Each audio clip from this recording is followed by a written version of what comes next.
Bros. This is the All Bros Podcast. I'm Caleb. And I'm Jonathan. And we are a couple of aspiring filmmakers that love to watch and critique movies, but also enjoy a bit of the nerd life. It's a bit of a slower week in news, but we got in Adventures in Hunting, we got some, not any pop figures, but we got some pins that we're going to talk about. Blu-Rays, we got a decent amount of new movies coming out. And this week's sneak peeks, we are going to be talking about the trailer for Candyman, a movie by Jordan Peele. Then Rose is going to update us on the weekend box office. Killing it just like I did last week. Yeah, just a little bit. Then Rose is going to update us on the weekend box office with what's in the box. And then for our main event of the evening, we are going to be breaking down 2002's Spider-Man with special guest star Crash from Crash and Taz's movie Cellar. The only reason he's not doing the news with us is because I think I've said this a couple times. We've had some backlog episodes. So he did this episode with us a couple weeks back. So we're super appreciative of him doing that. This will be our last backlogged episodes, and then we'll be back to doing all of our shit at one time. Yeah. So, with that out of the way, let's get into it. Let's do it. I'm Brucker. I'm Levi. And together we co-host a movie podcast called Film on the Rocks. On our movie podcast, we like to have fun with movies, and we don't like to break down movies beat by beat, scene by scene. We like to talk about what was fun about them. So we talk about our favorite scenes, sprinkle in some trivia, we debate whether or not they deserve a sequel, and we also talk about some drinking rules that they can have, such as drink every time Vince Vaughn stuffs his face in Wedding Crashers. Or something we call the Yoda clause, which is every time Frank Oz jumps on a screen, finish your drink. You can find us on Google Podcasts, iTunes, Stitcher, Spotify, or really anywhere you can find podcasts, if this sounds interesting to you. Yes, and we also love listener interaction, and we also like to take movie requests, so you could reach out to us on Twitter at Film on the Rocks, Instagram, Film on the Rocks Podcast, or email us at fotrpodcast@gmail.com. Hope to hear from y'all. Give us a listen. Okay, first off, before I get into Adventures in Hunting, we had a significant amount of responses after we recorded last week. So I wanted to go back and discuss those answers. So last week we talked about live action heroes and our showdown for that. So our question of the week last week was, who did you think did the best job at portraying their respective hero? And yeah, so we had a decent amount of responses to that, but we got a few more after the fact, after we finished recording. So, without further ado, the first response that we're going to talk about is from Gidget Von LaRue, at Gidget Von LaRue. She said, Michael Keaton's Batman. True classic. Hell yeah. I think I said this. Keaton's personally my favorite Batman. I mean, other than like Adam West. Where's the love for Ben Affleck? What about Batfleck? No, I don't think I don't remember what we put or where we put Ben Affleck at. Yeah, I can't. But remember. I don't think it was that high. No, it wasn't. I think Christian Bale is higher than him. Yeah, and then I'm pretty sure Clooney and Kilmer are below him. Oh, they better be. Yeah. Or at least George if they're not, Clooney. we're freaking dumbasses. Exactly.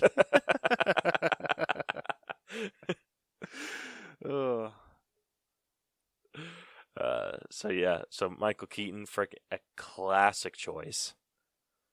Next up, we got Tony Sperano at Lazzarolupo. I don't know how to say that. Say that 5 times fast. Yeah, no I dare shit. ya. But he said Jason Momoa is Aquaman. Yes. Absolutely. Yeah. Hell yeah. I mean, love what Jason Momoa did for Aquaman.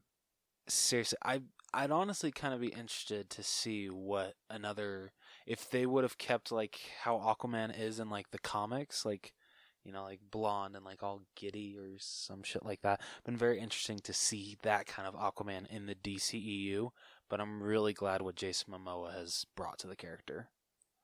Yeah. I don't know. I think that Aquaman, like the comic accurate Aquaman, he's like just blonde Superman in water. Like that's what more can you ask ultimately for? what he is, and he's like lame. But with Jason Momoa's portrayal, he has like a shit ton more personality, and yeah, he has a shit ton more personality. Dude, I'm just remembering the days before Jason Momoa was cast as Aquaman when everyone would just make fun of the character. Those Hell were the yeah, days. like he made riding a seahorse cool. Right? No kidding. Yeah, so we love Jason Momoa here at the All Bros We sure channel do. or podcast. Or both. I guess it works either way. Yeah, exactly. Our shit gets released on YouTube. Yeah. Then the last response we got is from Sabrina Kyle at Arya Dark Stark, and she said Gal Gadot, and it's not even close. I'm pretty sure she was top 5. Yeah, she was pretty high for us. Yeah, if I'm remembering right. I sure hope Yeah. she was. Otherwise, I'm pretty sure Sabrina Kyle's never going to listen to us again. I'm sorry. Yeah, But but Gal no, Gadot's Gal freaking Gadot- perfect. She is. She's absolutely amazing. Hell yeah. So yeah, thank you to all of you for answering our question of the week last week. We're sorry we couldn't get to it last week because we recorded on time. It was kind of you guys. Just blame Caleb. That's what I always do. Yeah. I'm cool with that, ultimately. I was expecting hey, screw you, bud, but okay. Wow, Hey, I Caleb take the actually blame for a lot of accepts. shit, so. That's true, you do. All right. Well, now getting into our adventures in hunting. Like I said, in pop figures, we don't have any pop figures, but we do have some pop pins that we're going to talk about. So Rose, are you gonna, or do you have those pulled up? I sure do. So, I guess they're coming out with Funko is coming out with some Loungefly pop pins. And so starting off these, we got some DC ones. We got Batman, we have Robin, we have Wonder Woman, and we have Joker. And then there's going to be a Chase Joker that is glitterized. I don't think that's a word. And did I already say it's a Chase? It is now. Yeah, it is. I guess it is now. I don't Did I think already you say said it's it a was a Chase? chase. Okay, my bad. Sorry. So this purple Joker pin will be a Chase, and like I said, it's glitterized. Yeah, I'm making that a word now. I don't know. Like honestly, the Robin one looks the coolest to me, so I kind of want that one. But I don't know if I really need to collect any of these. Not the biggest pin fan. I'm not a big pin fan either. I don't know. Like I used to wear pins on my ties a lot, but I don't really wear ties all that often anymore.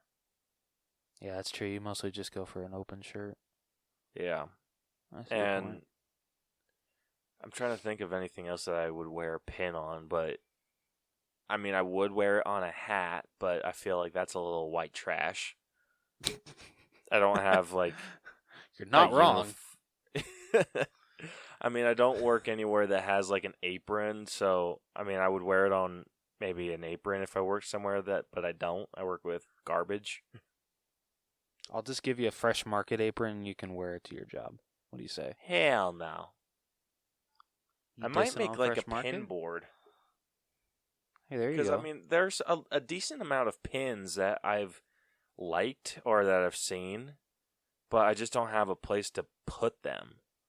So I might get some like cork board or like a really small thing of There you cork go. board and put it up on my wall. I only have 2, and they're attached to my backpack. So, Yeah, my backpack, I would put pins on my backpack, but my backpack is a piece of shit. yeah, dude, seriously, you've had that thing since high school. Dude, no joke. Actually, this is a different backpack. I'm pretty sure I got this one out of the... No, I didn't get this out of the garbage. Yeah, so I had this since senior year. The backpack that I currently use, I've had it since senior year.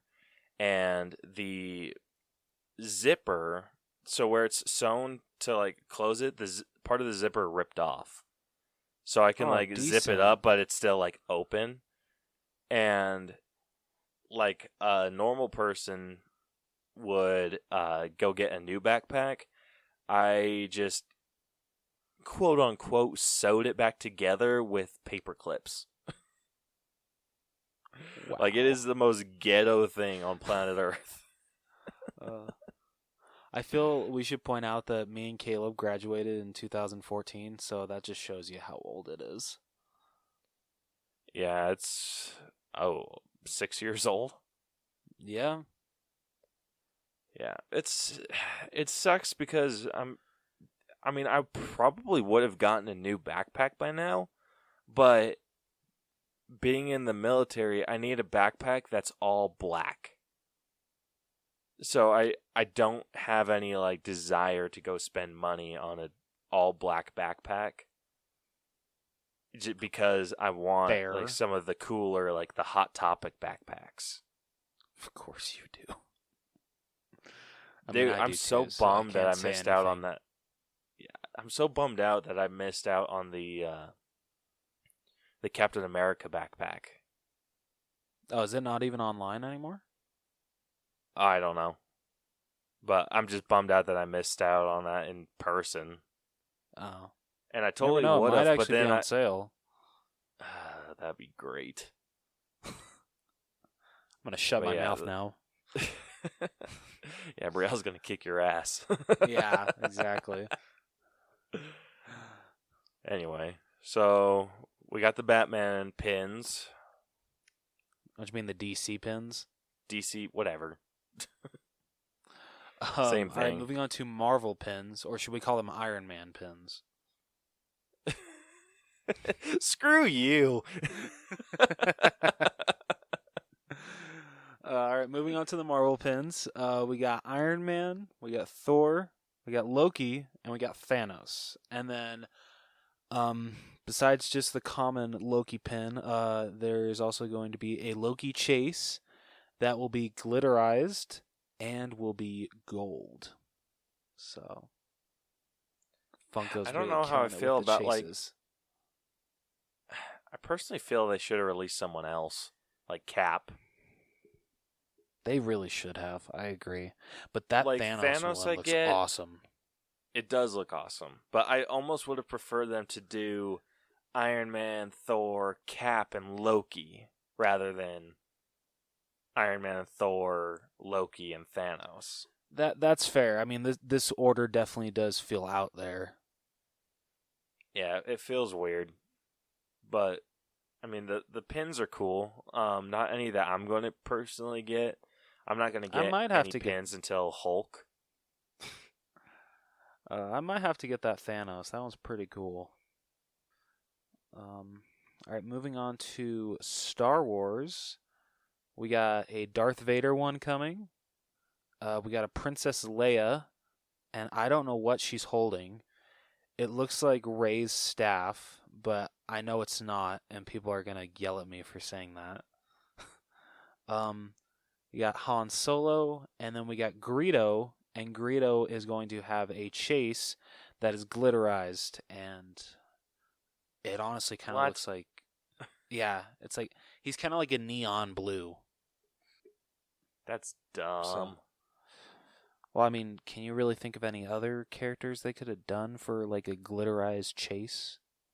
Yeah. They could have done a Yoda who? and then a glitterized green Yoda. No, they should have done a glitterized C-3PO. Or hell, what if they even did like just a glitterized black Darth Vader? Yeah, that would have worked too. But no, what they the chose hell, Greedo. Funko? They chose Greedo because remember, he shot first. Let's hear all the comments. I want to hear all the hate comments. Dude, I'm about to drive over to your house and kick your ass for saying shit like that. Oh. All right, moving on before I get myself even in more trouble.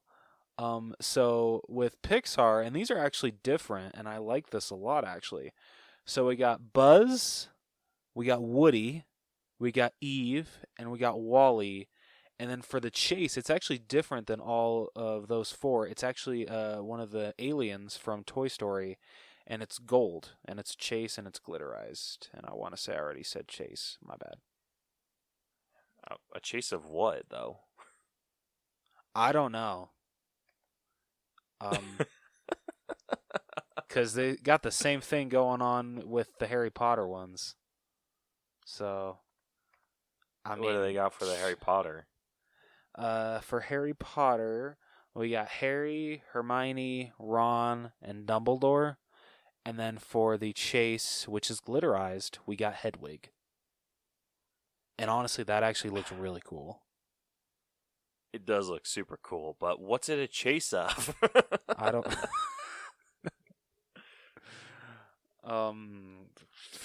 your guess is as good as mine, bro.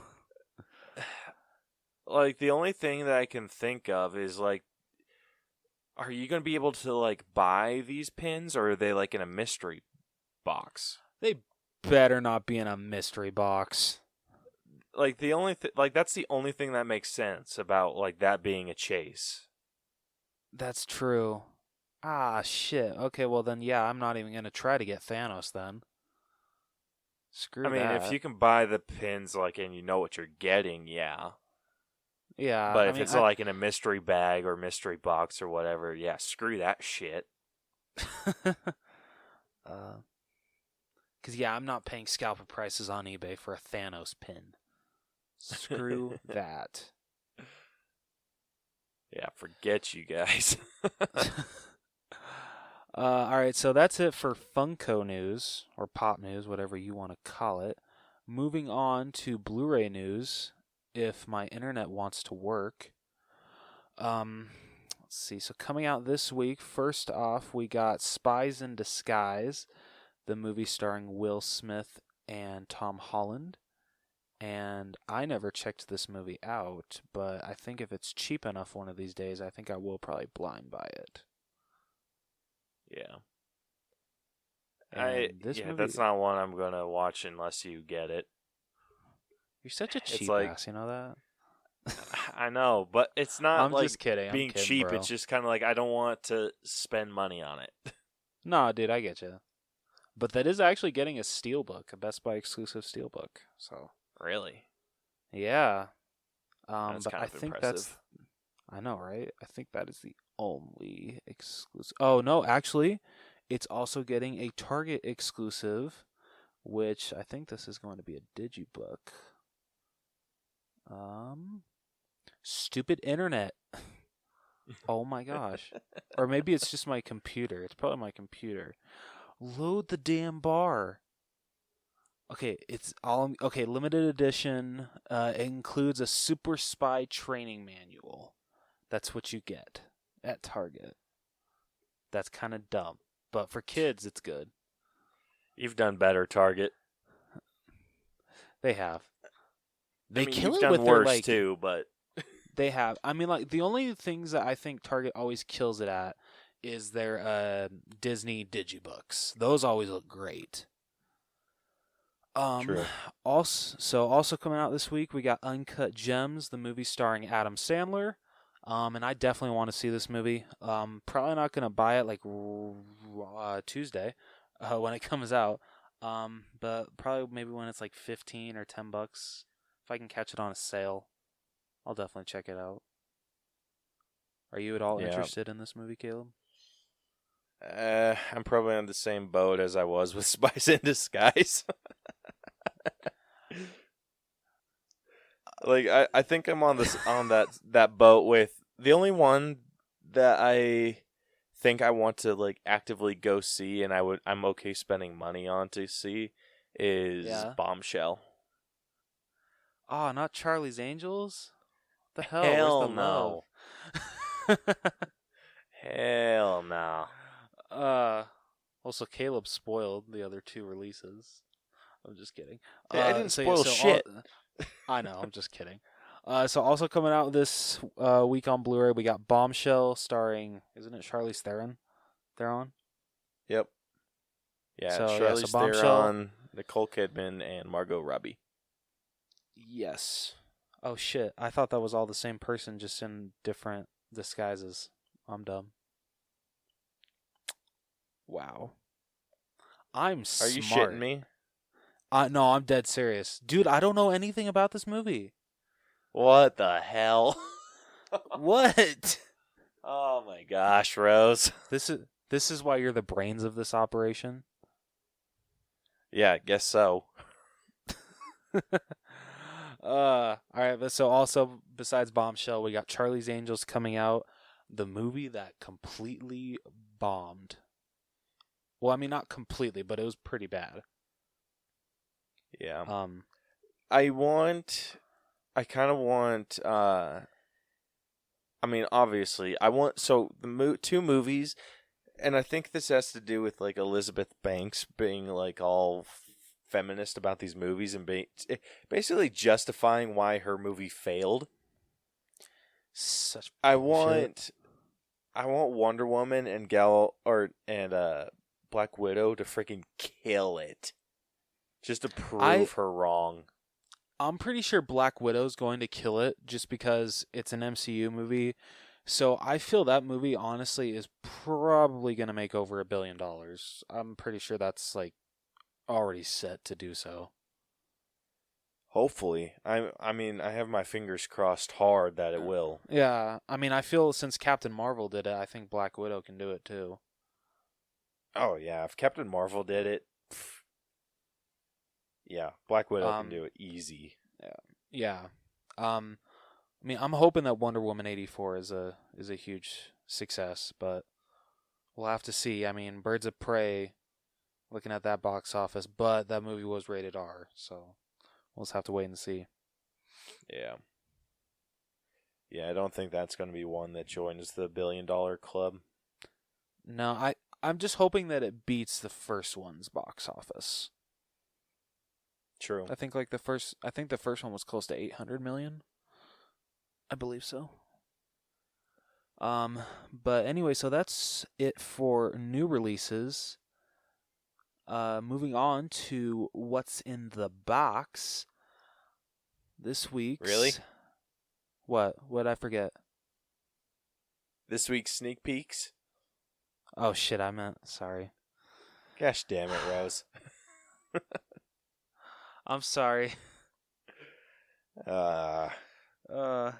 This is why you're in So control don't of this listen to episode. Rose. In this week's sneak peeks, we are going to be talking about Candyman. And this movie seems interesting.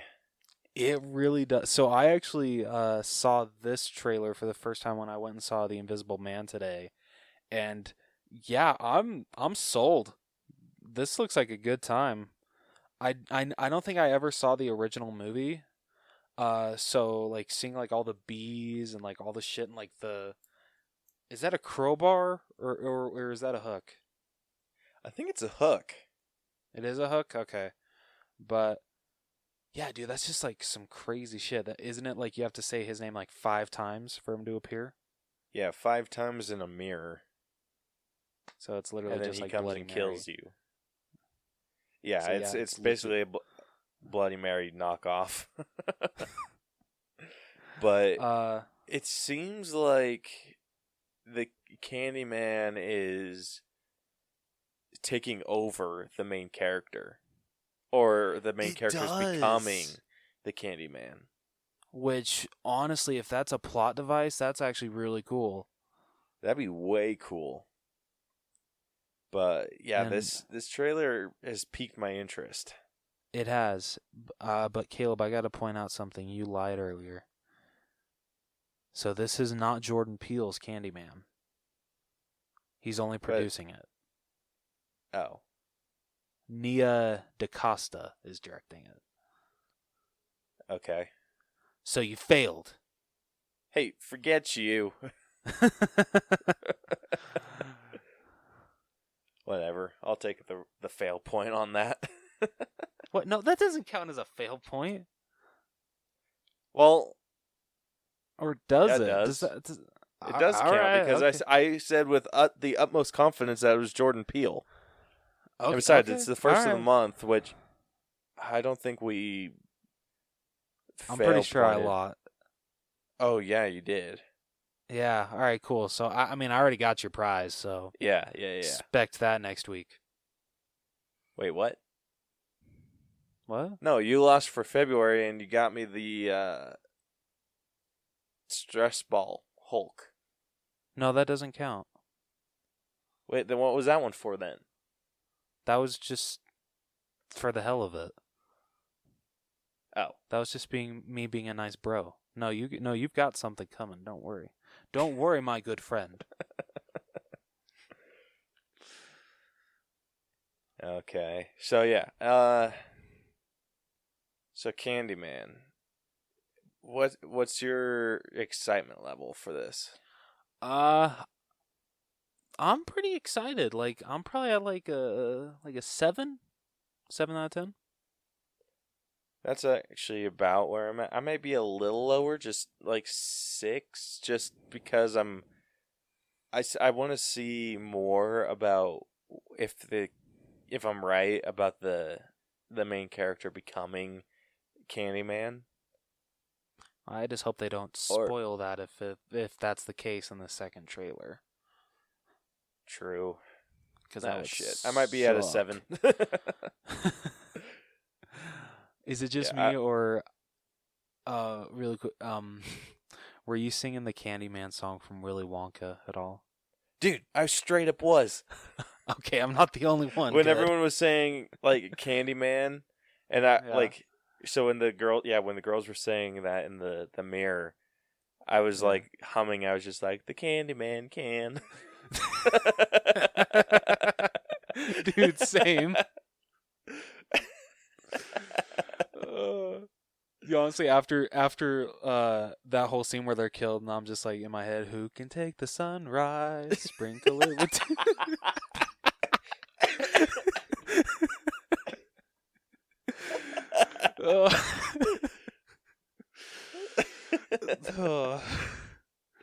Oh shit, we're freaking idiots.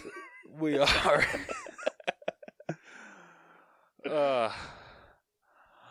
All right, so now that Caleb put us back on track, let's move on to what's in the box. This past weekend at the box office, The Invisible Man was released, and it had an amazing opening weekend, grossing over $28 million. So it actually overperformed. Nice.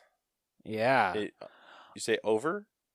Yeah, I think it was like projected to gross like in like the lower 20s, I think. Ooh, hell yeah. Yeah. At number 2, we got Sonic the Hedgehog, which grossed a little over 16,000. So kudos to that movie. And it's actually 16,000? Sorry, 16 million. I'm sorry. I was going to say do math. shit. That's the biggest drop I've ever seen. Dude, if that was number 2, I was going to say, what the hell do number 3, 4, and 5 look like? Oh, it's like a number 5 coming in at $2. Birds of Prey. Not shocking anybody. All right, so at number 3, we got The Call of the Wild, which grossed a little over $13 million. And that movie, I don't know, it's honestly doing all right. I feel Disney, I can't say Fox anymore, but yeah, I think Disney probably wanted it to do better. But I think, honestly, I feel it's going to do a lot better on streaming. Probably. Are you serious? Dude, number 4, My Hero Academia, Heroes Rising.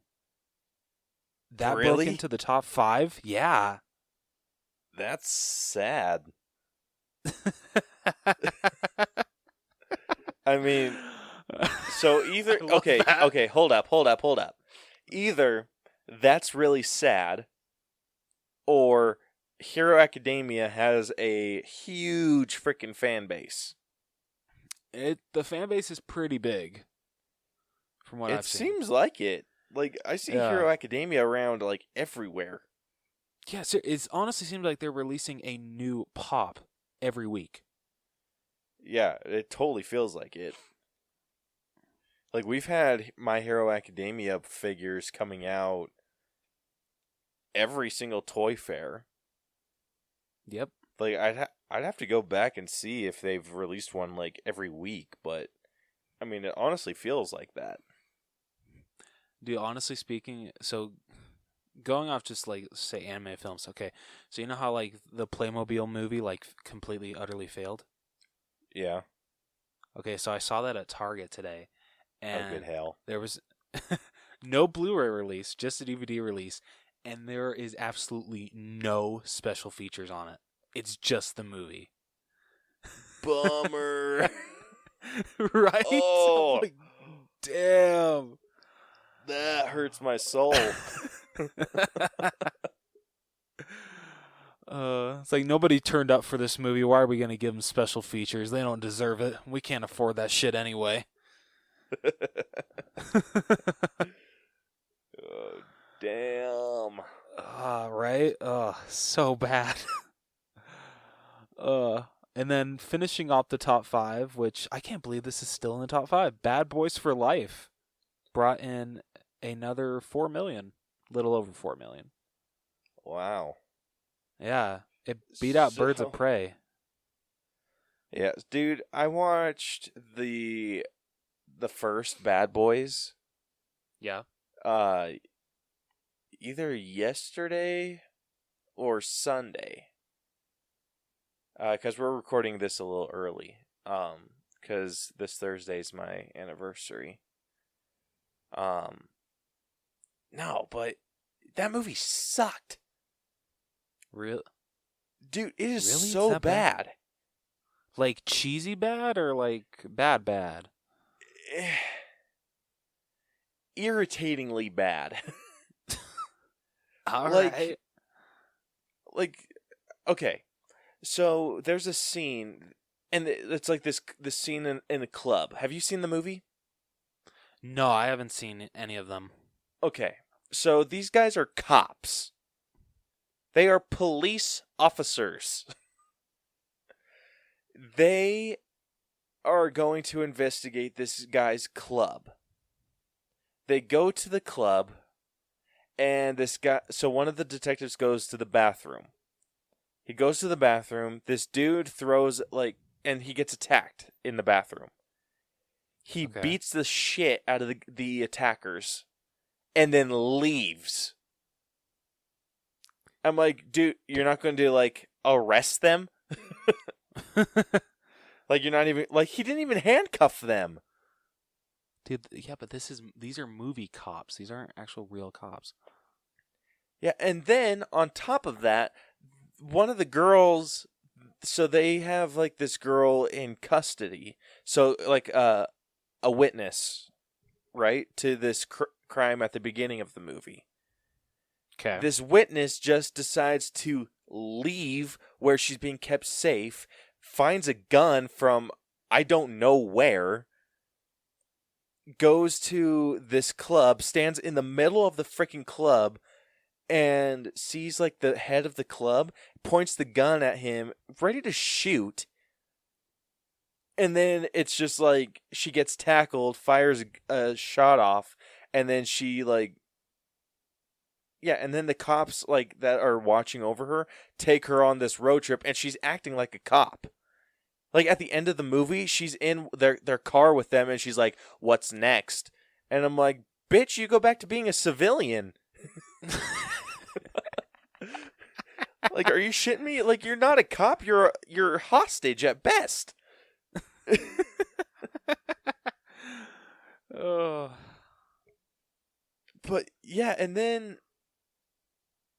they're like, these cars are, so they're basically racing down this flight line. For whatever reason, there's like this tiny one car sized gap in between these concrete barricades, and so these cars are racing like head on, and so the cops knock the one out of the way, and this dude like turns really hard and crashes into the barricade, and he's going like, if it's down a freaking flight line, they are pedal to the freaking metal, and he just gets like a little like bumped in the head, like a little glass cuts him, and he like shakes a little bit, and he's just like, ugh, and then he gets out of his car and walks away. No, bitch, you're in a coma for the next 20 years. I have so many issues with that movie. It's not even funny. You are picking up on stuff I think a lot of people just don't like. I get where you're coming from, but I feel a lot of people go to those kind of movies just kind of like to shut their brain off and just enjoy a fun action movie. Like, okay, I watch some cop shows. Not even like the real life cop shows. So not like cops or anything. Okay.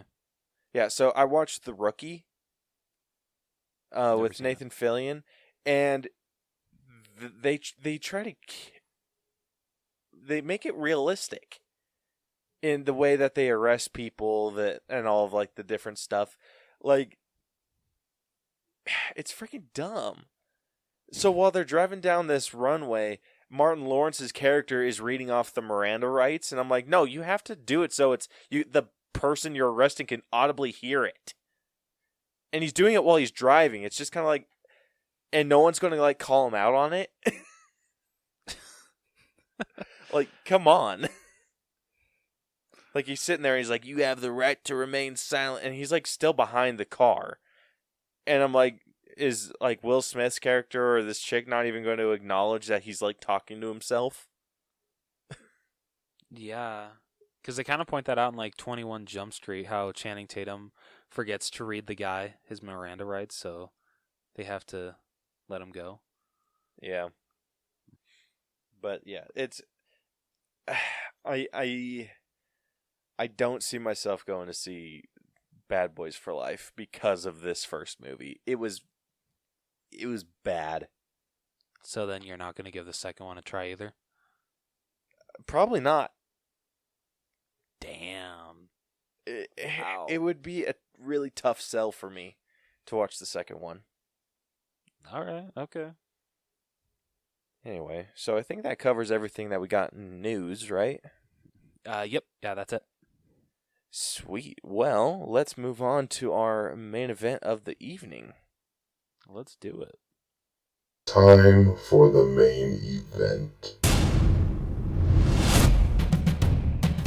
It's main event time. Let's play a game. Okay, before we get into the main event, we do have some answers from our bros on this week's question of the week. So this week's question of the week, I asked, what was your favorite part about Tobey Maguire's portrayal of Spider-Man / Peter Parker? And the reason I asked this is because we can poke fun at him all day long, but ultimately, he was our first mainstream introduction to a live-action Spider-Man. And he wasn't bad. He wasn't at all.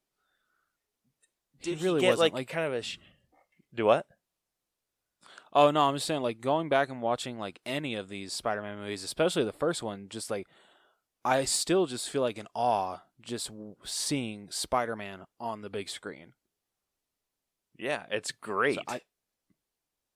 So yeah, I don't know. That's just how I feel. I totally butchered that. I'm sorry.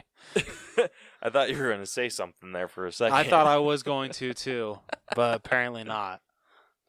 Yeah, so I asked what was your favorite thing about Tobey Maguire's Spider-Man. So first off, let's go to Instagram. We got a response from @daybackin. They said, loved how he looked like an actual high school student. And honestly, I don't know if they were joking. I was going to say, do all high school students look like they're in their early 20s? Or actually late 20s? Early 40s? Yeah, that's even better. That's even better. Yes, I don't know if they were joking or not. I hope that you guys were. I kind of hope that's sarcasm. Yeah. Like I responded to them. I'm like, we're talking about the same Toby, right? And then they just gave like a bunch of like laughing cat emojis. So I'm assuming they were joking. Okay, all right, cool. Yeah, but definitely gave me a little bit of a scare. We also got a response from @the_coach_Vic, who is Crash from Crash and Tez's movie Cellar. He said that whack ass dance in Spider-Man 3. LOL. Oh hell yeah, that's a gem. That will a gem. go down as one of the greatest scenes in movie history. I don't care what anyone says. Have you seen the YouTube video where they removed the music? Oh yeah, and it's like so awkward. It is even more awkward than Yeah, the original footage. Dude, I couldn't great. even finish the video. Yeah, I couldn't finish the video. I'm like, no, cringe. Yeah. Oh my gosh. Freaking amazing. Moving on to Twitter, we got a response from Victims and Villains @VictimsAndVillains.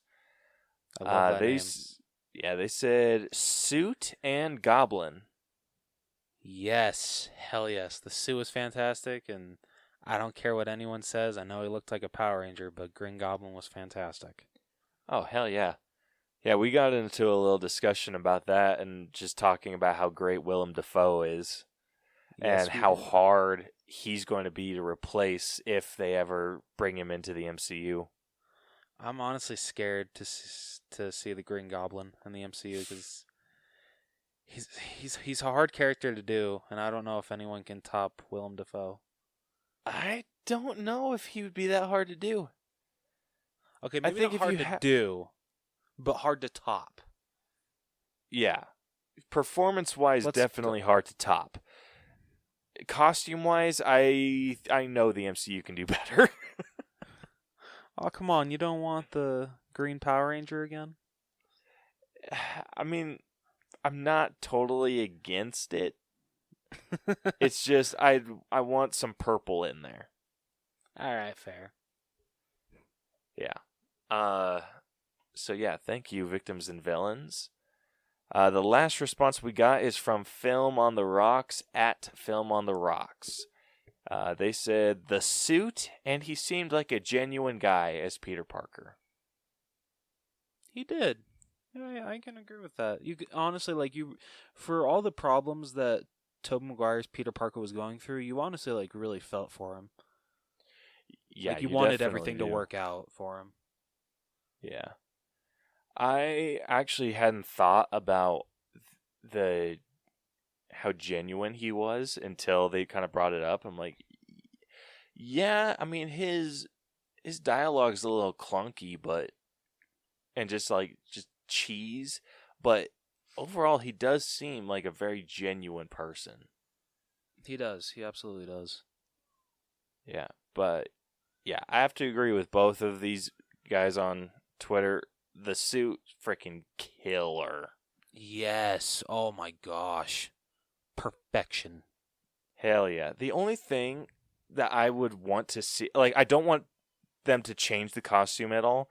The only thing I would want to see, and this is just for curiosity's sake, is the Sam Raimi suit with moving eyes.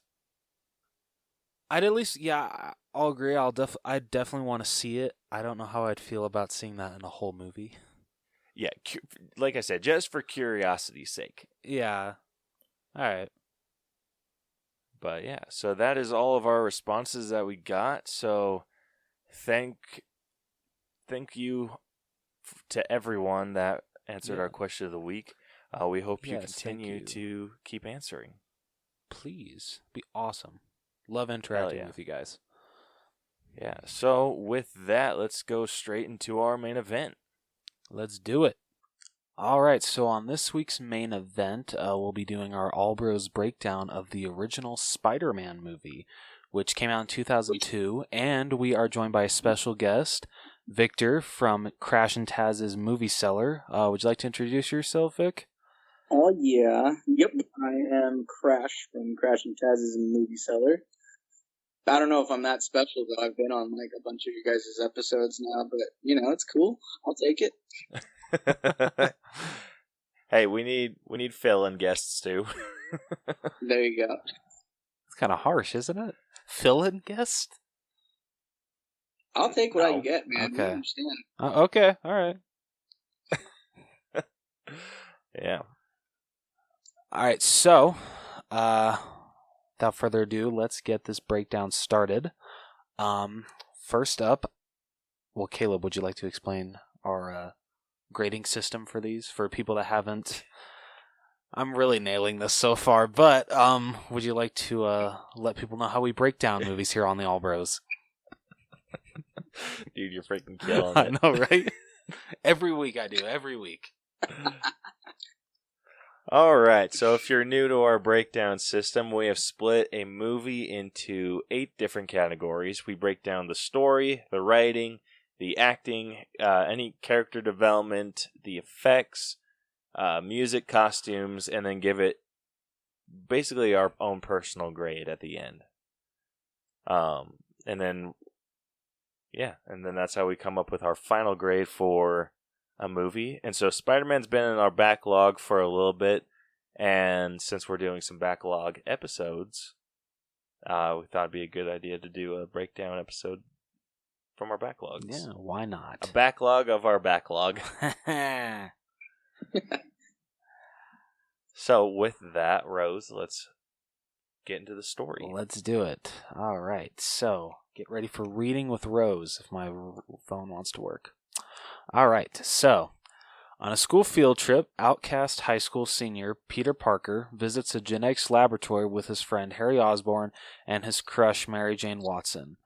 While there, Peter is bitten by a genetically engineered super spider and seemingly falls ill after returning home. Meanwhile, Harry's scientist father, Norman Osborn, owner of Oscorp, tries to secure an important military contract. He experiments on himself with an unstable, performance-enhancing chemical and goes insane, killing his assistant. The next morning, Peter finds that he is no longer nearsighted, and his body has metamorphosized. Wow, such a big word. Such a big word. That's a $10 word right there. Into a more muscular physique. At school, he finds that his body can produce webs, and his quickened reflexes let him avoid injury during a confrontation with bully Flash Thompson. Peter discovers he has developed superhuman speed and strength, the ability to stick to surfaces, and a heightened ability to sense danger. Brushing off his Uncle Ben's advice that with great power comes great responsibility, Peter considers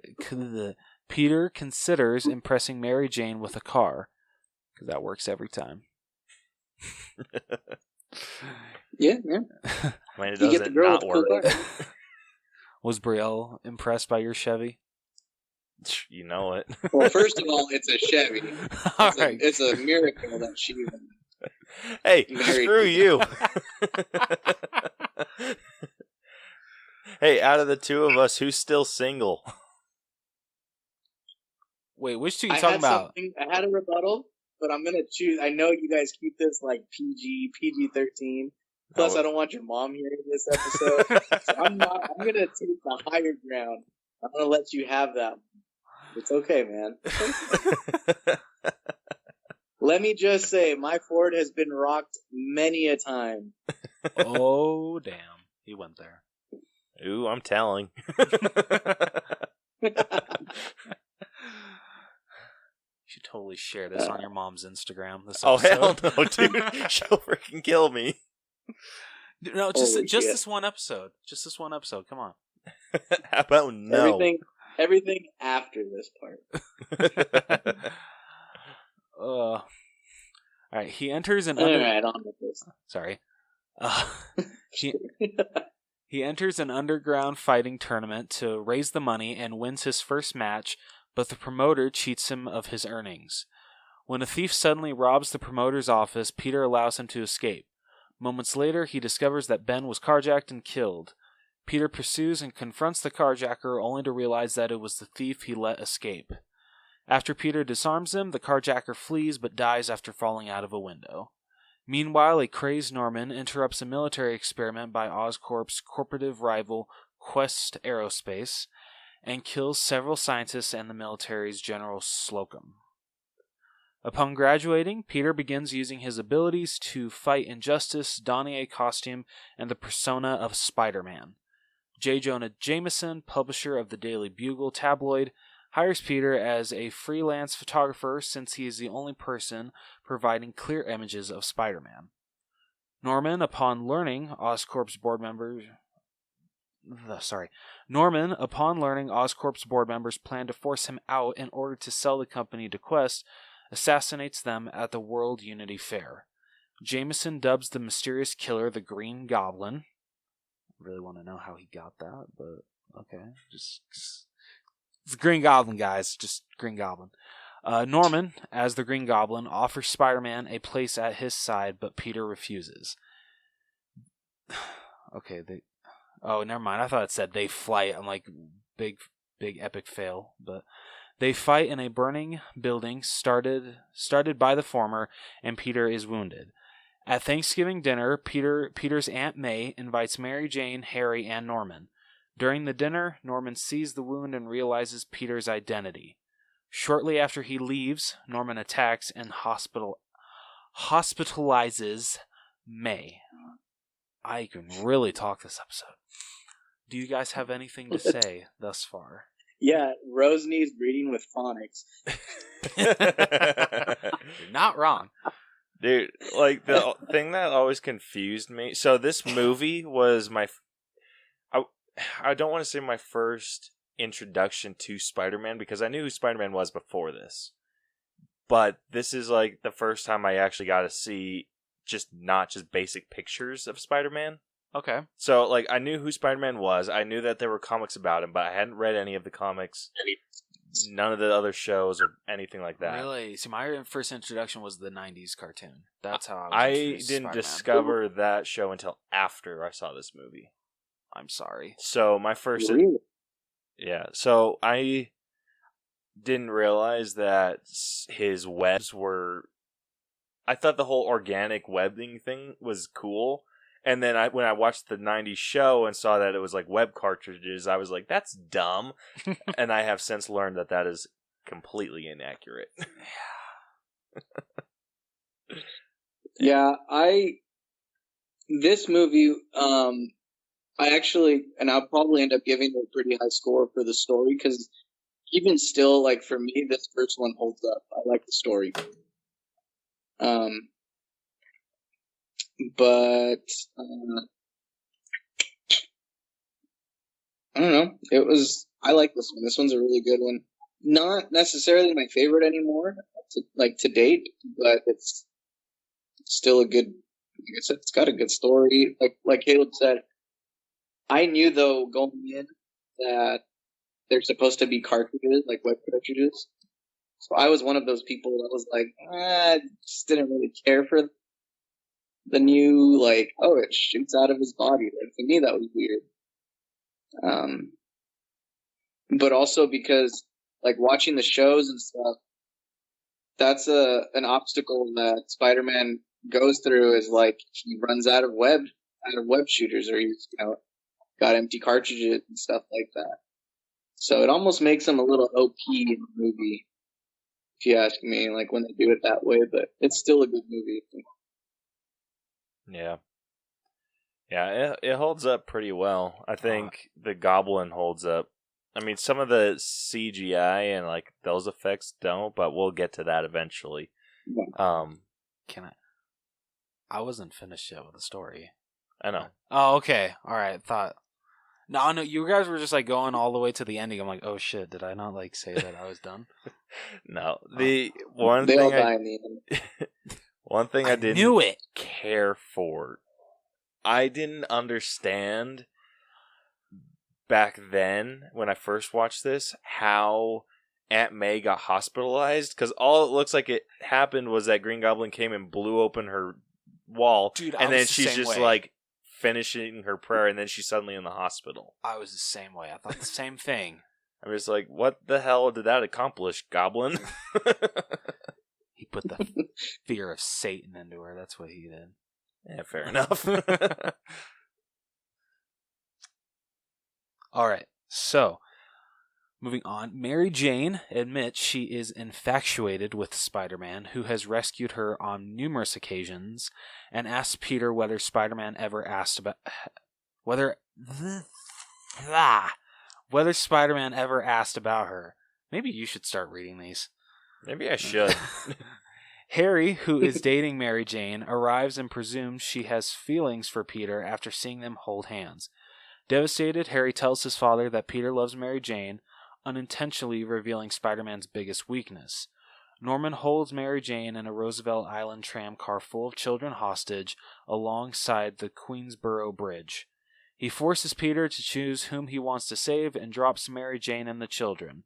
Peter saves both Mary Jane and the tram car, while Norman is jeered by civilians who side with Spider-Man. Norman then grabs Peter, throws him into an abandoned building, and brutally beats him. When Norman boasts about how he will later kill Mary Jane, an enraged Peter overpowers Norman. Norman reveals himself to Peter, who stops attacking. Norman begs for forgiveness, but at the same time controls his glider to impale his foe. Warned by his spider sense, Peter dodges the attack, and the glider impales Norman. Norman makes a dying request that Peter not tell Harry the truth about his identity. Peter takes Norman's body back to his house. Harry arrives to find a costumed Peter standing over his father's body. He seizes a gun intent on shooting Peter, but Peter escapes and hides Norman's equipment. At Norman's funeral, Harry swears vengeance towards Spider-Man, whom he deems responsible for his father's death, and asserts that Peter is all the family that he has left. Mary Jane confesses to Peter that she is in love with him. Peter, however, feels that he must protect her from the unwanted attention of his enemies, so he hides his true feelings and tells Mary Jane that they can only be friends. As Peter leaves the funeral, he recalls Ben's words and accepts his new responsibility as Spider-Man. Hell yeah. So, there are areas of this movie where I feel it begins to fall apart. And I don't know where I categorize this, so maybe you guys can help me. There's a scene with the Thanksgiving, I believe, where Peter comes and lands in his dorm, and then everyone's just like, oh, and then oh, he's up there, and then they walk upstairs into his room to find him. Yeah. But he's on the ceiling, right? And then there's that drip of blood that falls down, and Norman hears it. and then he like looks up and he's like suddenly gone, and then he's like outside the window and underneath like the terrace or wherever it's at. Yeah. How did he get out of that? Because it was just like blood drop. Like he would have to have bailed when the blood drop was falling. He probably did. Because He's like, Spider-Man. Yeah, because Norman like turned around. So there's no way that he did not see Spider-Man like crawl out the window and like underneath the freaking like that didn't make any sense to me. Caleb. He's Spider-Man. He can do anything. He's very elusive. Doesn't See? so okay? So I want to dock points for that. So would I put it in story or which category would it go under? Name the categories for me. So it's story, writing, acting, character development, effects, music, costumes, and then like our personal grade.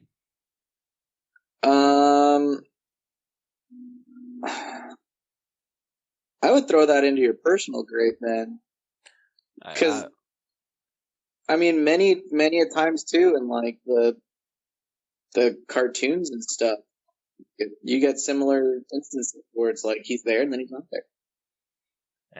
Magic. I don't like that. And here's the thing: is that even like Rose was reading earlier, he now has enhanced strength, speed. You know, he has enhanced abilities, so he is going to be faster than you and I. Think about it, like Batman. How the hell does he do that crap? Yeah, but That's one you should really dock points from. Do a Batman one and dock points off that. At least Spider-Man has enhanced ability. okay, so I can let Batman go a little easier because they don't. Because they no. This is why. Because they don't show where he goes. Oh, he could just He be just like... they just it's just like turn around and he's gone. Like if he would have been like, so I would have accepted this scene a little bit better if he would have left, or if he would have heard the blood drop, turned around, looked up and seen nothing, and then they just left it at that. But he went to the window and looked down, and then shows that Spider-Man's somehow underneath the freaking window, and that's what confused me. I'm just like, like if you would have just like left, like been like, oh, where did he go? I would have accepted that a little bit better. I think we need to add a new category: Spider-Man stealth for any Spider-Man movie.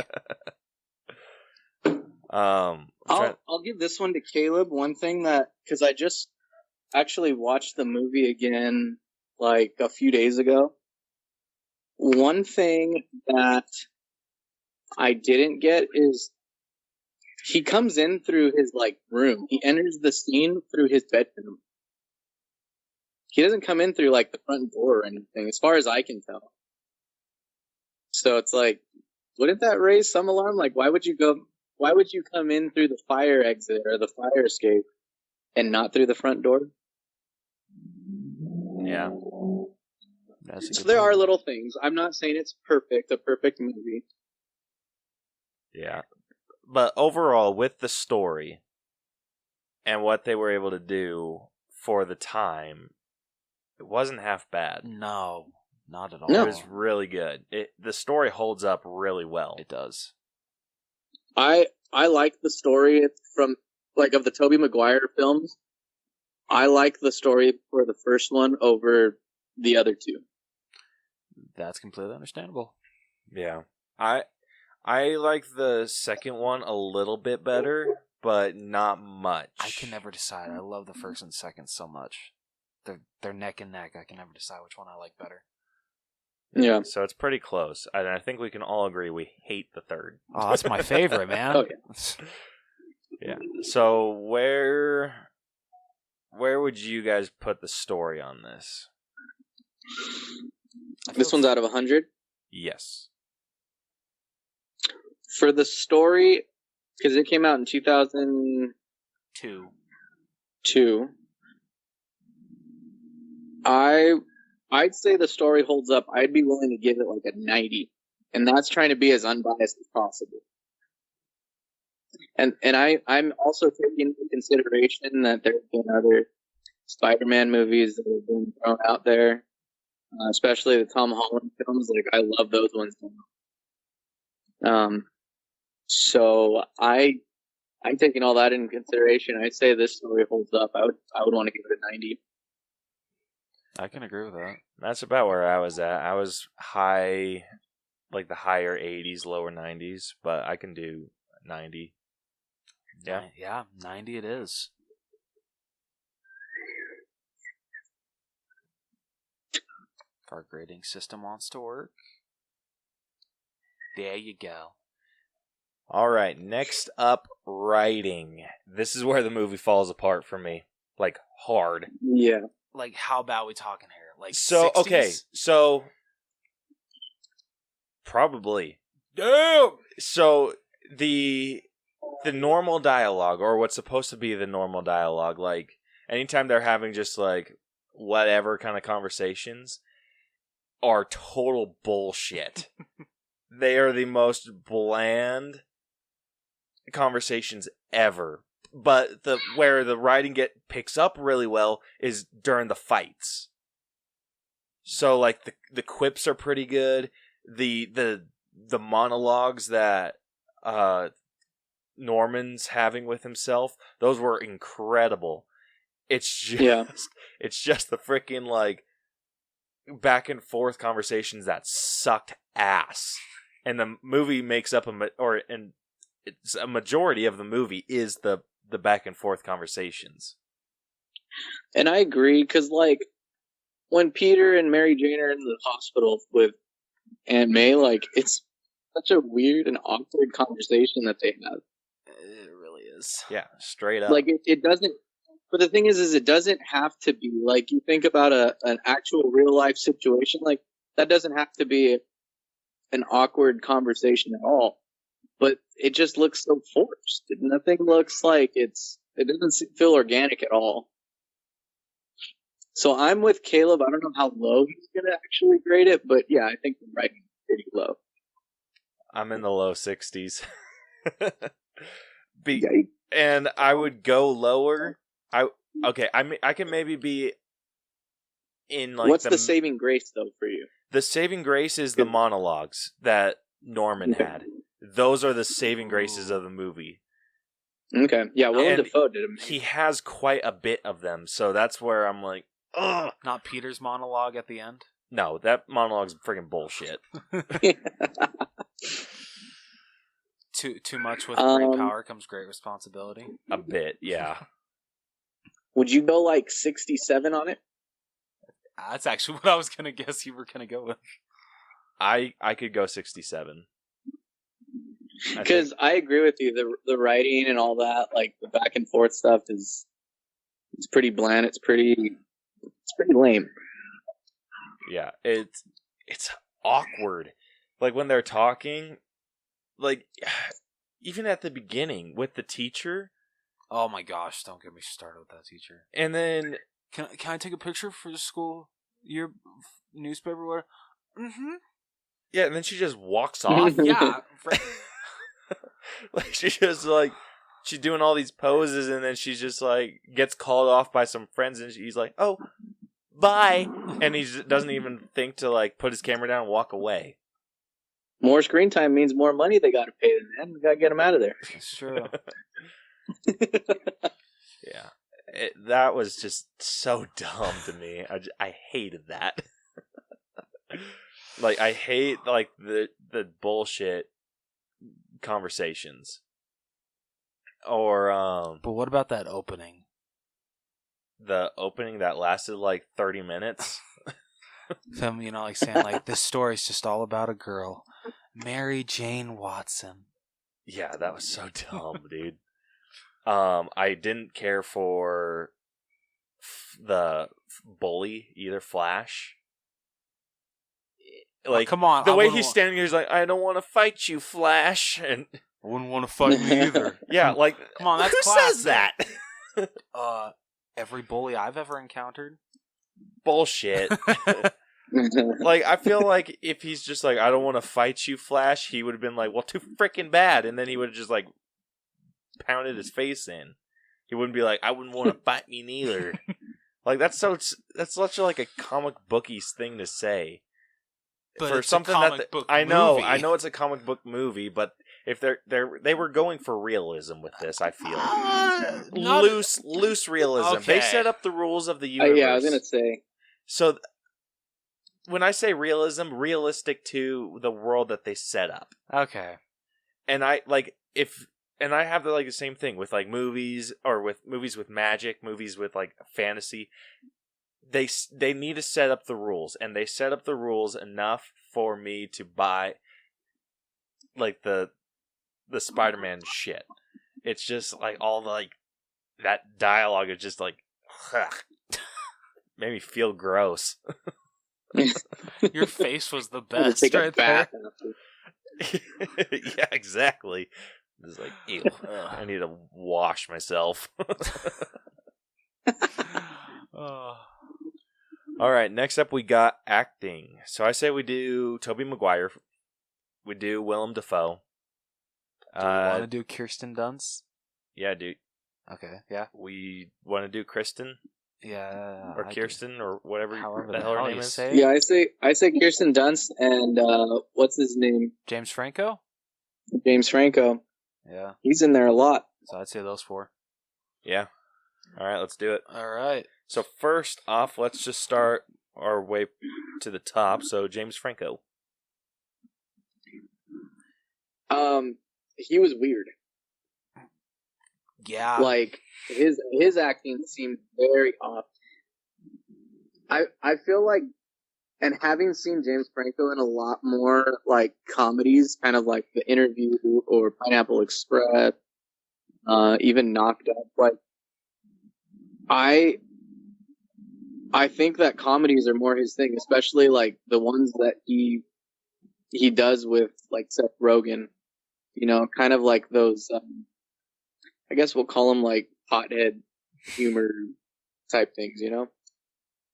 Yeah, I was not a big fan of him until I saw him in more comedies.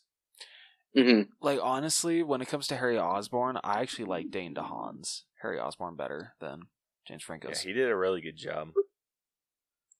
So, yeah, like you said, it feels weird, awkward. It's just, it's a lot. Anytime Harry was on screen, I'm just like, ugh.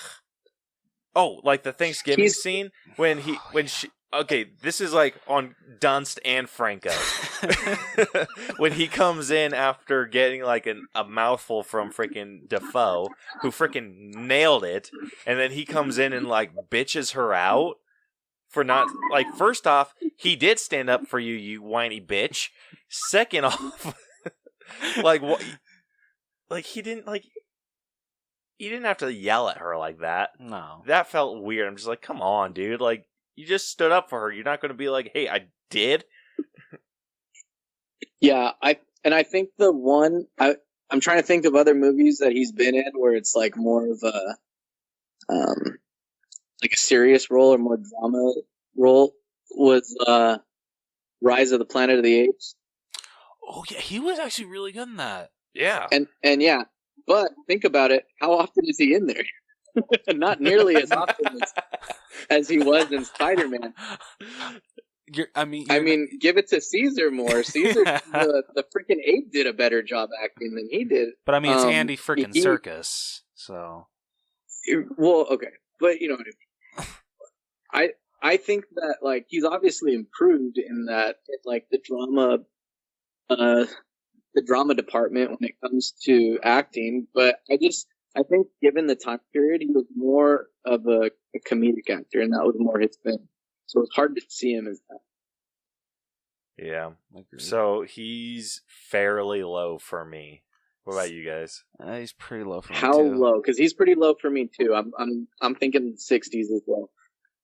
Ooh, I was thinking high 50s. Damn. Oh well, I mean, honestly though, I could probably be talked down to that because he did, you know, it wasn't that great of a part in the movie. So. I'm in like the low 60s. I can't give him that low, but that's just me. Okay. So I feel like I'm being harsh now. So No, where are you thinking, Rose? that's 61. 61? Yeah. Vic? what are you thinking? No. What are you thinking, Caleb? Don't look at me like that. Well, I said I was like in the high 50s. So I was like 50. I was like 58. But I mean, so I let's could be go. talked Let's up call to it 60. 60. Let's go 60 and call it even. Because I like I said, when I say it wasn't a great part, the character himself, like Harry Osborn is an important character, but I just think the actor himself wasn't the right fit. Yeah. Agreed. All right, next up, Kirsten Dunst or Kirsten Dunst, whatever However her the name hell is. you say it. Kirsten Dunst. You're my Kirsten Dunst. I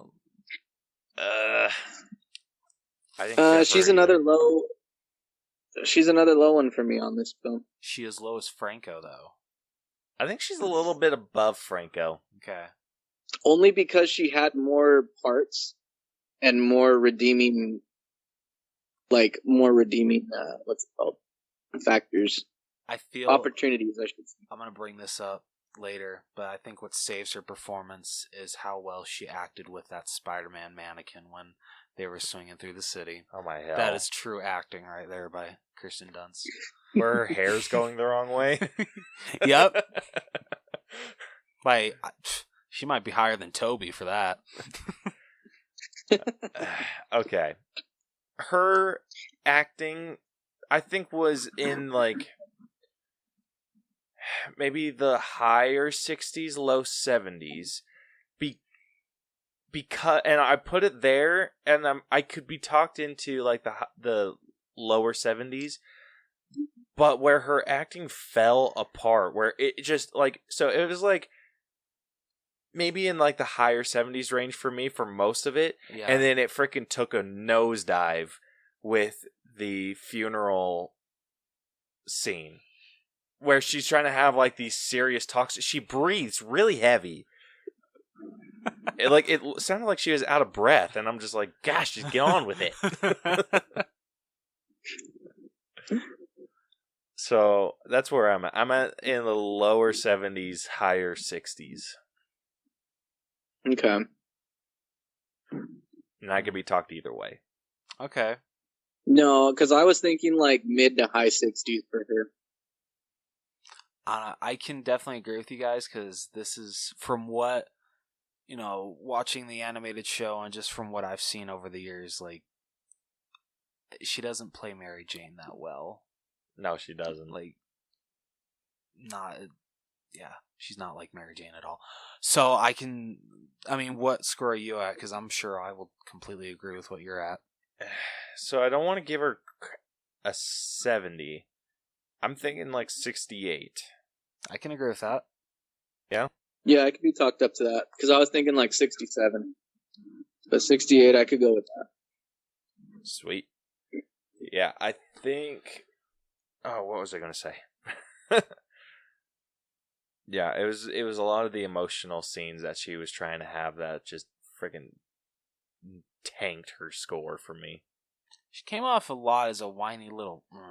Dude, so Mary Jane, from what I've been able to gather about the character, like in the comics, she's supposed to be like cool. Yeah. And in all three of these movies, she's just whiny. And I hate her.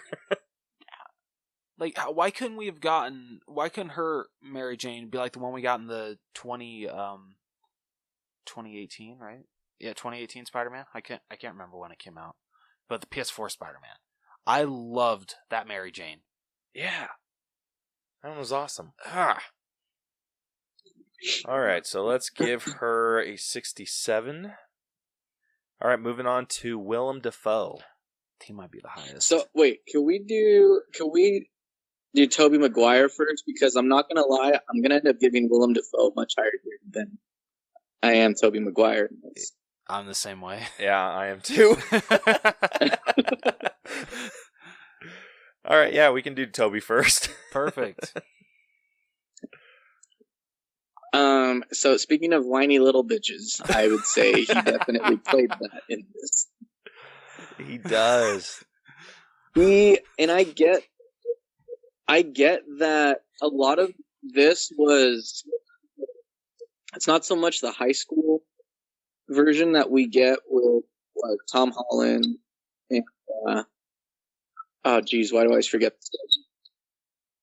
Dude, it seems like Tobey Maguire's Spider-Man got held back for like 20 years. Right? Well, and I that's want the to know thing how is, old I know he that, was in this movie. Like how old Well, Tobey well, you Maguire think was. about when he it- filmed. Probably 40. well, you think about it. So in the cartoon, he's actually, Peter Parker's actually more like a college student. He's not even in high school. So I think they were going for like they're trying to throw that in there. But yeah, he looked like, even a senior in high school, he still looked like he was freaking old. I don't understand why movie studios have such a hard time casting high schoolers. It's not that hard to cast people that are in their early 20s or like actually like maybe like 19. It's not that hard.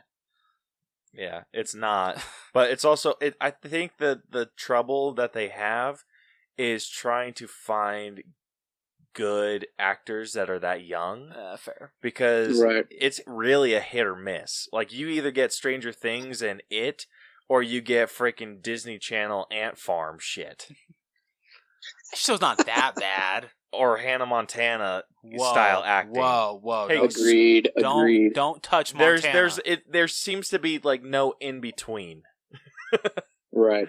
And I think maybe the issue that they had was, and I might be wrong, maybe they were going for like older actors, but I feel like the issue that I would come up against in that time is finding someone that's around that age, but also trying to cast all these other people that you want in there around the same age.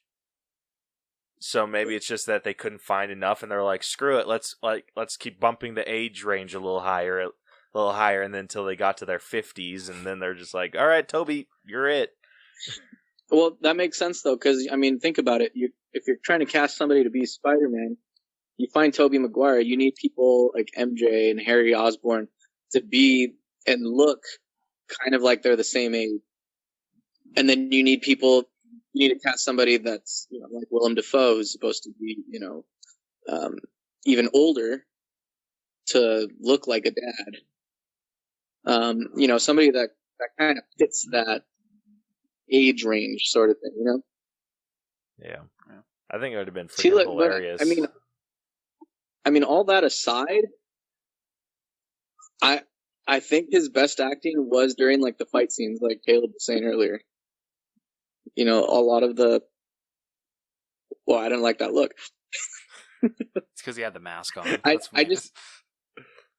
mean, like, when I say his acting, I'm talking about, like, Tobey Maguire, like a lot of his lines and stuff. So I guess that's kind of going on into the writing section, but I think that he did a better job with that than he did, again, like, when he was acting with, like, Kirsten Dunst or with, Aunt May and all that. Like, I think he did much better in those fight scenes, acting than he did having to show facial expression, actually show facial expression. Yeah. And it wasn't that he wasn't good at showing facial expression, it was just that he showed too much. Yeah. Like, there's a reason that his crying face is a meme. Yep. Oh. And, yeah, I don't know where I'm putting him. Honestly, I'm thinking he's like in the 70s for me. He's in the low 80s. Almost mid 70s. Yeah, I'm in the higher 70s. So Okay.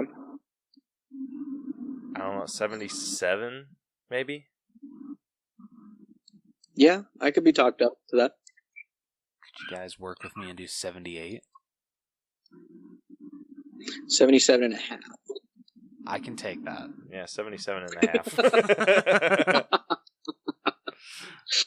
I mean, some fight you put up, Rose. I really because I don't really. Went, he just turned over to his back and let him have it. That's the, I don't really have anything that I can like justify giving Toby higher. I just like I'm kind of basing it off of I think he did good in the part, and he was the first Spider-Man. But I really can't back anything up for talking you guys higher. So, dude, you're not very good at backing it up at all. No, I'm not. So I feel like if you go to a pawn shop and you like hand something over, there you're just like, hey, can I get like $30 out of this? And they're like, well, I can give you 10. And then you're like, can you go like 15? And they're like, we'll give you 9. And you're like, okay.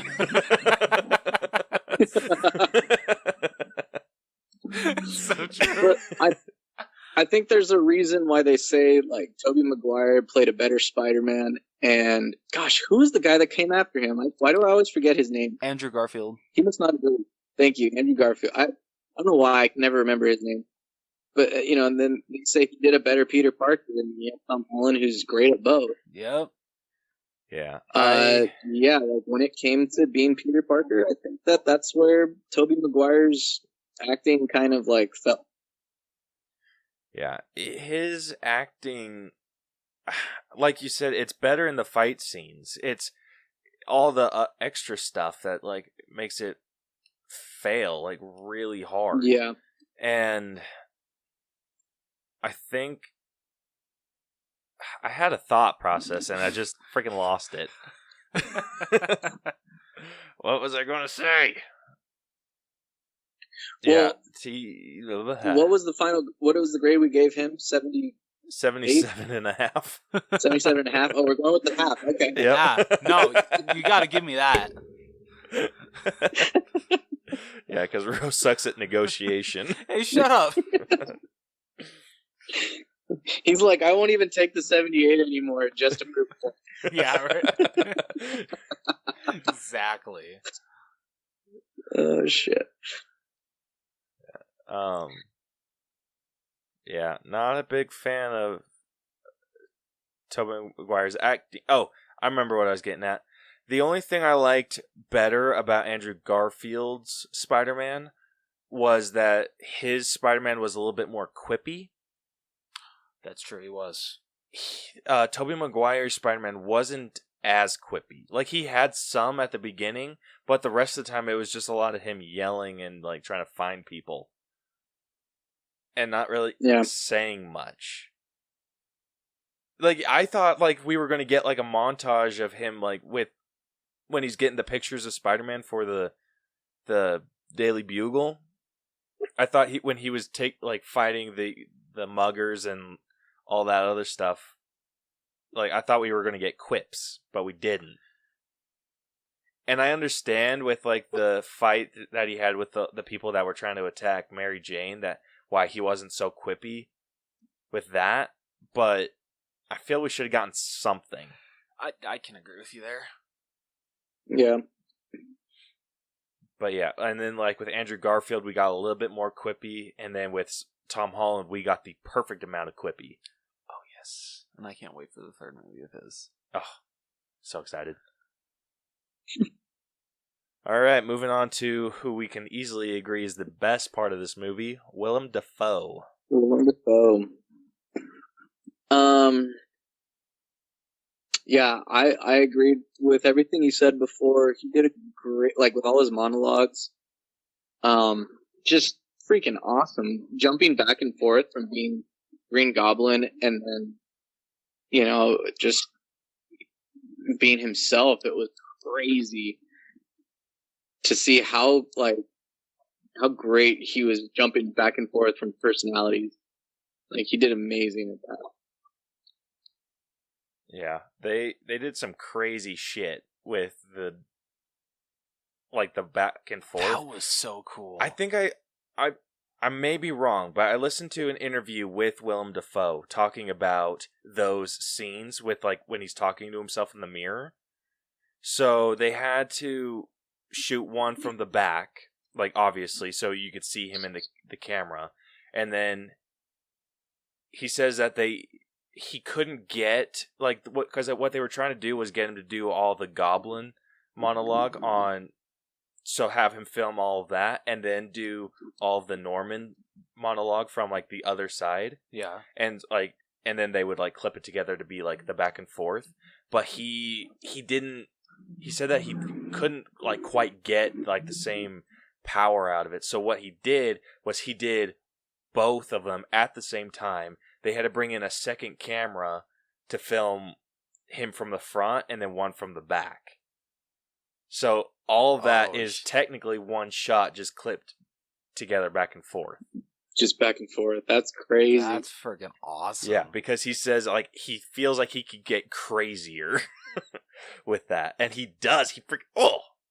Like he's so good. Dude, I think you just boosted up my score. I mean, no, yeah, if seriously. that's true, I might have gotten the facts wrong, but I'm pretty sure that's what he was saying. He's like, I might have made shit up, but might be lying out of my ass. But... Well, I'm not lying. That's what I remember hearing. I'm kidding, bro. If that is true, either way, like if it is true, and even if it isn't, I still want to give him a pretty high score because of just his performance. Amazing. I'm in the 90s for him. I'm in the mid 90s. I think that he was one of the few people that could do like that stupid back and forth monologue and sell it. Agreed. Absolutely agreed. And like I think that especially when he's doing the transformation right before he's going into that machine, where the other guy wasn't selling it all that well, and he kind of the assistant doesn't quite sell it with him, and it was kind of like he was dragging down the scene, but Willem Dafoe was like yanking back with a vengeance, because like the way that he's just like a few weeks, by then Oscorp will be dead, and like that whole thing. Yeah. It felt like the assistant was, like I said, was just dragging the scene down with his delivery, and then Willem Dafoe was like yanking it back up, like hard. So he was one of the few people that I think was able to enhance the scenes that he was in. And I think the only one that I felt was a little goofy was when he got slapped in the hand by Aunt May. Yeah. But that doesn't drop my score down that much. Not the classic Goblin line, "Howdy there, boys." And he throws the pumpkin bomb at them. Dude, I freaking loved that. That was pretty good. Like, all of his delivery was freaking amazing. Like, there was so little that he got wrong. And I think the only thing that he got wrong was, like, the weird look he gave Aunt May. If I saw that, I'd be like, okay, that dude's gonna kill someone. And I'm a little suspicious now. I mean, did you see that the way he cuts a turkey? Yeah, right? I mean, come on. Dude, like, straight up, I'm like, oh, Aunt May's getting stabbed in the neck. For real. So, yeah, I'm in the mid 90s. So I maybe not quite 95, so maybe 94, 93. That's what I was thinking. I'm at 94. I was thinking 93. 93? I'm at 94. Mm-hmm. I don't know if I really want to knock him down. Yeah, so I'll say 93. Okay. Just because there were some minor gripes, but not enough for it to bring it down significantly. So 93 is fair. Okay. I feel. I agree. So that brings our acting grade to 74.37.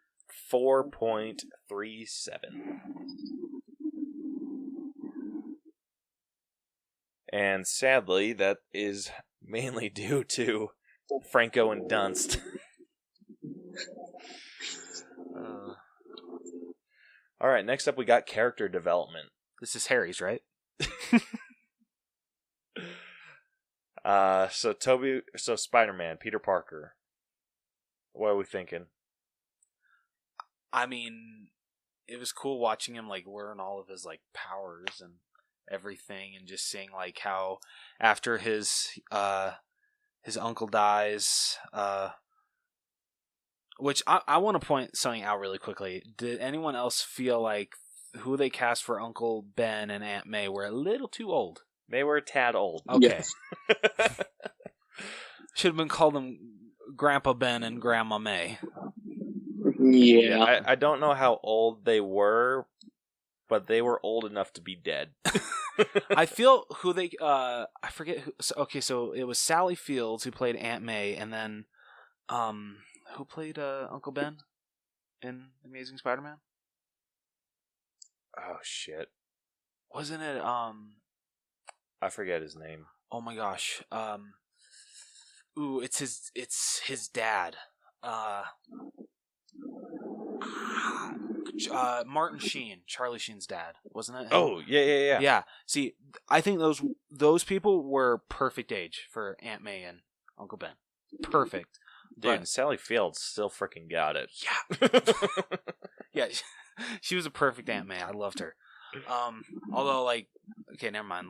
When we do talk about the movie, I'm going to get into the part that I have wrong with her performance.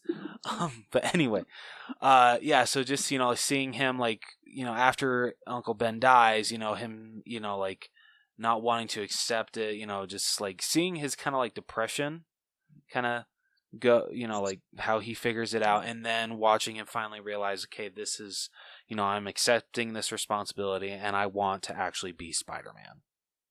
Yeah. So it is a decent arc. Yeah. I think the movie kind of grazes over, like, the learning aspect of his Spider-Man abilities. Yeah, because you really only get that one scene of him climbing the wall and then him failing at webbing. Yeah. And, like, after you get that, you get not even a fight with the goblin, and like you just get monologue of him taking down like small criminals. Yeah. And then like it's just like the people talking about him, which was a really weird thing to throw in the movie, but whatever.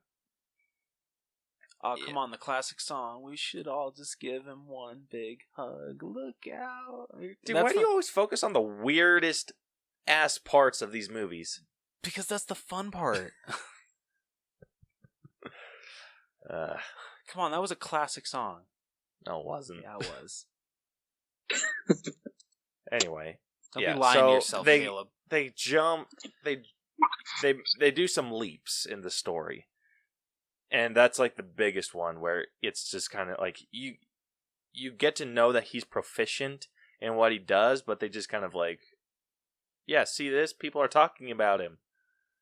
And like, see, he's good at being Spider-Man now. And yeah, but I will say, like, once he gets to the end and he's just like accepted his role as Spider-Man and accepted that he can't be with the girl he wants to be and all this other stuff, it was a pretty decent arc. Wasn't like the best Spider-Man arc I've seen. No, it's not. But it was. It's not the worst. Really good. It's definitely not the worst.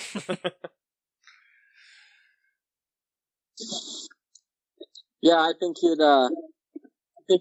it was, like you said, it kind of grazed over a lot of the learning stuff for him, I think he became a professional really quick. Yeah. So what are we thinking with the grade on that?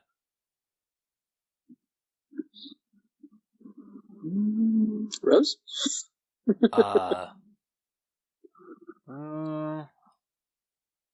I don't know. I'm either in the low 70s or high 70s or like low 80s. I could be in the low 80s. Yeah, same. 81? Yeah. 81's not bad. 81 it is.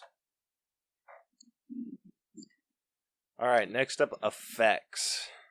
So how do these effects hold up? They don't hold up that great. I just saw the movie the other day. The worst thing... That mannequin just ruins these whole effects for me. I'm counting that as an effect. Okay, fair enough. That, I don't know, was it really that hard to have Tobey Maguire actually... And her hair was going the wrong way. Yeah, it was just a shit show. Well, him grabbing the cable to the cable car with like the class and all of that, it looked very. I mean, CGI you're always going to be able to like see, but it just looked very. You could tell it's an older film. I can't remember when the Goblin is first flying into the parade. Vic, how does that hold up? It doesn't. It doesn't. It doesn't. It doesn't? It really Okay. doesn't.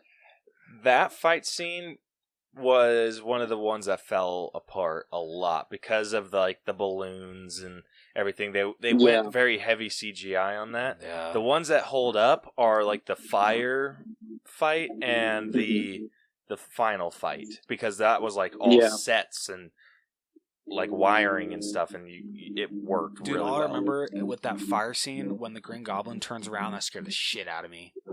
Dude, it still does. Should not let kids watch that for that reason.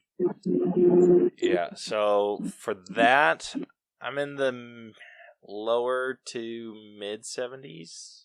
I'm at like a 70 exact. 70 exact. I'm with Rose on that one. All right, I can be talked down. All right, next up we got music. How did the music hold up? Wasn't there like a huge song? It wasn't a hero that they were like really emphasizing with this song by Nickelback. Yeah, the music wasn't that good. That's literally all I remember. Yeah, I was gonna say it's not really that memorable, to be honest. Yeah, I mean it's not bad. I mean the score's pretty good. Yeah. That's what I was gonna ask. Are we talking like music or are we talking scores? Just the scores weren't all that bad music, either. all music. Yeah, just putting So it all like together. that includes the I think score. this- That includes the. I think the tunes. scores were pretty good because they kind of get that like that classic Spider-Man,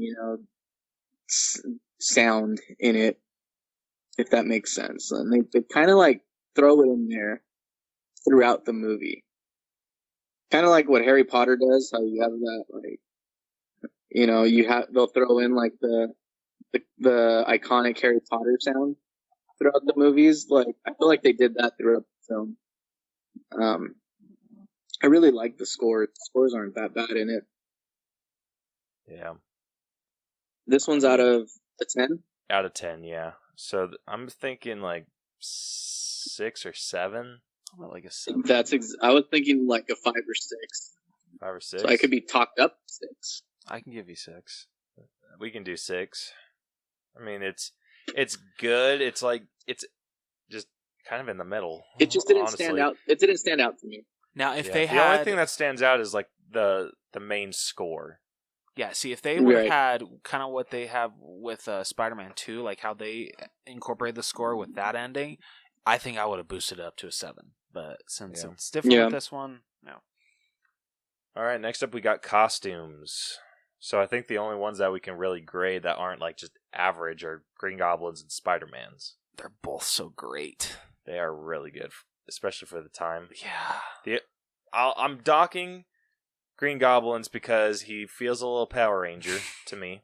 Why did I have a feeling that was coming? It still works. It does. But I still Spider-Man's love is it. killer. Oh, yeah. Oh. Spider-Man is great. I actually liked that one. Such a great suit. But I agree with Caleb. Green Goblins is very Power Ranger-ish. That's what I love about it. Dude, I actually caught myself while he was on screen once, going, go, go, Power Oh, Rangers. gosh. But here's the thing is like, even, let's see, even like Mysterio, they gave him a cape. And, I mean, Green Goblin has like a cloak. And they couldn't give him that. They couldn't give him the purple. If Purple Marvel, yeah, exactly. If Marvel could like pull off giving somebody a freaking cape, then I'm very positive Sony could have pulled off giving him, yes, that little weird ass hood thing and the yellow cloak or whatever color his is. I think his is purple. I think it is purple. Yeah, And then his purple boots. purple boots. Or Yeah. purple shoes, whatever. But they didn't give him that. He just looks like he's just green. Looks weird. I still really like it. That's me. I mean, it's not awful. It's not like absolutely terrible. It's just not great. So I'm sitting around like I'm more stronger into the 7s, but I could be talked into an 8. I don't know if I can really talk you into an 8. I don't know that I would try to talk you into an 8 because I would give it a 7. I can give you. I'll go with a 7. 7. Yeah. Okay. I just feel like they could have left his like Green Goblin the way it was, but they could have added stuff to it. Yeah. Like they could have done more with it to make it look more authentic. Yeah. Or more accurate. All right. So 7 it is for costumes. All right. Lastly, we're going to talk about our final genre grade. So, what are you guys thinking? Vic, you want to go first? I would say like for a genre grade. So you're saying this is what, like action, comic book? Yeah, but I don't know. I need to change this because it's more of our personal grade. Yeah. And so, Okay. like, you give your personal grade, Rose gives his, and then I'll average them out. Okay. So my own personal grade for this one, I would almost give it maybe like an 80. Like if it were just a general thing. Just because I just have issues like a lot with the acting and the actors. It's kind of sad that Willem Dafoe saved the grace of the entire thing. But I'd say like in general for everything else, the way the whole movie holds up, I do want to give it like an 80 as my own personal kind of grade. 80. Yeah. Rose? I'm pretty close to that. I'd actually give it an 85.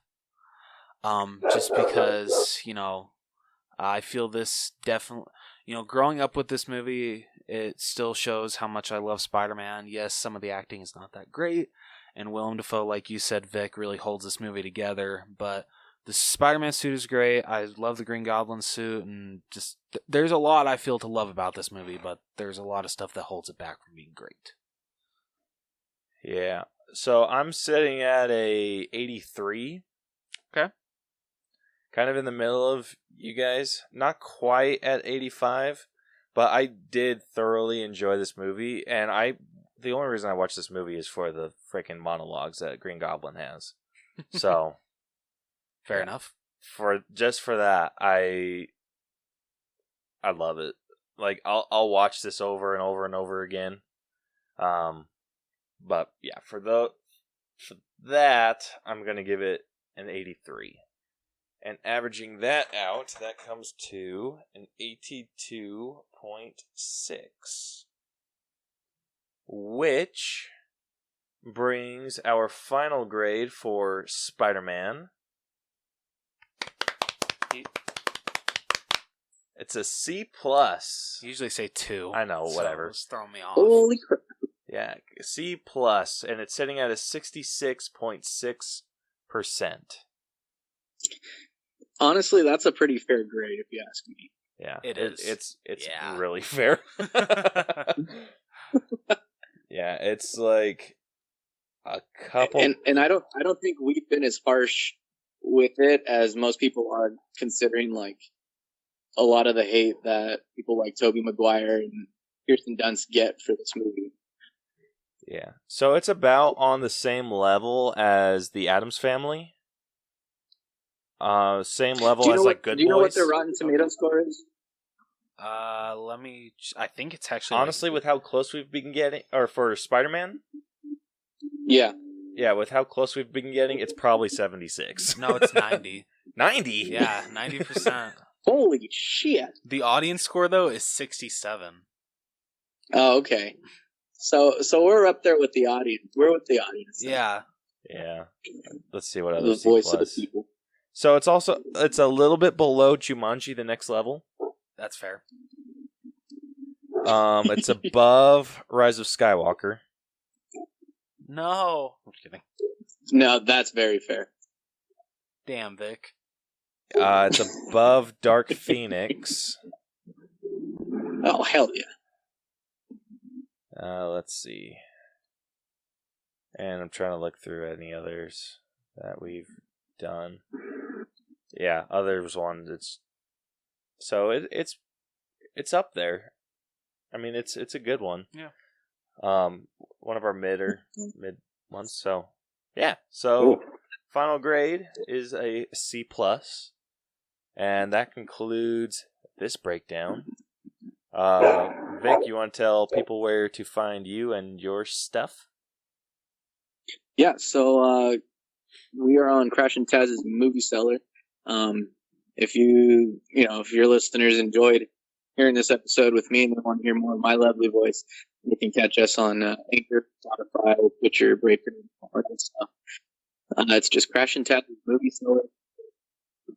We do a little bit of the same. We just kind of talk about the movies, give fun facts about them, give a lot of opinions. You kind of hear me go on a lot of rant, especially the ones where I record high. Those are a lot of fun.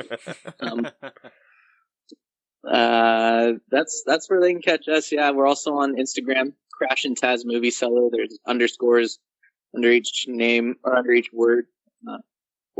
We follow the All Bros, so you can even catch us on there and give us an ad. We'll follow you guys back. Hell yeah. Woo, woo. Well, you can find all of our stuff if you like this episode. We are on gosh damn it. We are on iTunes, Google Play, Stitcher, iHeartRadio, RadioPublic, Spotify. You can find all of our episodes on YouTube. You can also follow us on social media. We are on Facebook.com/TheAllBros. We are on Twitter and Instagram @TheAllBros. If you have an episode idea you want us to do, you can email us at theallbroschannel@gmail.com. Or there's a form you can fill out on our website, which is tinyurl.com/theallbros. We also have a merch store where all of the episode art can be found on basically anything, like shirts, mugs, pillows, totes, whatever the hell you Even want leggings. Right? Not anymore. Oh, sad. Yeah, so we stopped using the other one because it's hard to upload. Oh, yeah, sorry, I forgot. Never Yeah, mind. so you can go find all of that on TeePublic, which is tpublic.com/user/theallbros channel. And we would love to hear from you guys. So I need you to send me some of the ones you used for the Spider-Man episodes, because I wouldn't mind having some All Bros merch with that one. I think I've been on like almost all of your Spider-Man episodes. I believe you have. yeah, you on every single one. Except the only one you weren't on was for the Spider-Man PS4 game. Yep. Yeah, that's the only one. I don't play video games really, to be honest. So yeah, But it's that'd Spider-Man. be the only one. Yeah. I know, but it's video games. I can't get into video games for some reason. I'm going to have to come up with something that incorporates like all of them and throw them on something. I wish you Like a luck. Spideyverse thing, but with all of the different Spider-Man. Yeah. I'll come up with something cool. It's like in Mind F. Yeah, so I don't know what we're going to do next week when you guys hear this. So yeah, look forward to the mystery. Yeah.